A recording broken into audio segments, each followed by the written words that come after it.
So, Breaking Dawn starts with Edward finally getting what he's always wanted, which is getting married. How is it to kind of shoot those wedding scenes? It's been something, I guess, the film's been building up to for a fair while. Yeah, I feel like I've done about 12 proposal scenes already, but it's no, it's nice, and it's funny as well. You suddenly realise that you're just a prop, really, as the groom. I mean, especially when Kristen's walking down the aisle and then the entire congregation is looking the other way. Yeah, you're just like. With this film, it feels like the stakes are higher, and everyone's a bit more grown up.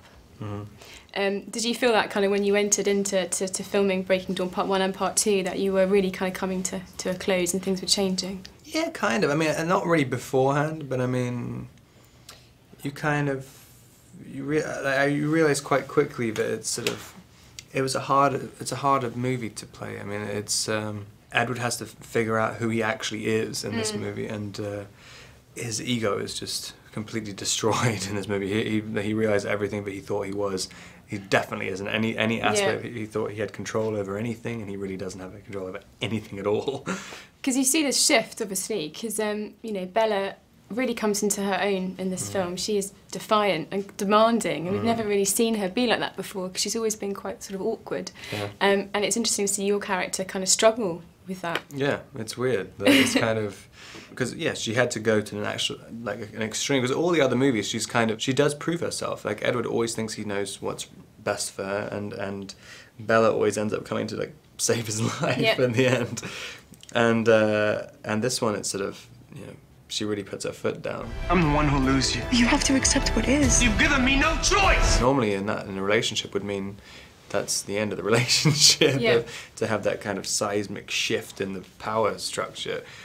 But it's really just they just needed to show to each other what they want. And also it shows that trust as well. If you're in the relationship to that extent, that you can actually be demanding and defiant, and the partner actually goes, "Oh, all right, okay, it's a fair point you're saying here." Yeah, and it just took a lot for Edward to realise. I wanted to talk about the birth scene because it's pretty intense. And quite bloody, and actually, in the book, it's pretty intense and bloody, and I feel quite pleased that Bill has kind of stayed true to that. Yeah, definitely. Was that important, do you think, that he did that?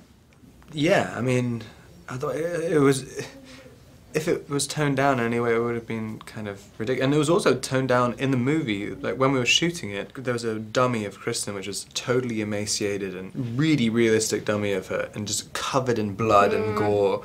And I was just sort of walking, like, God, how are you going to shoot this? You can't do a master of it or anything, because it's just not going to get into PG-13. And but it was fun doing that. I mean, we shot it as if we were shooting an R-rated movie, and then it was just toned down and editing afterwards. Which interesting outtakes then. Yeah.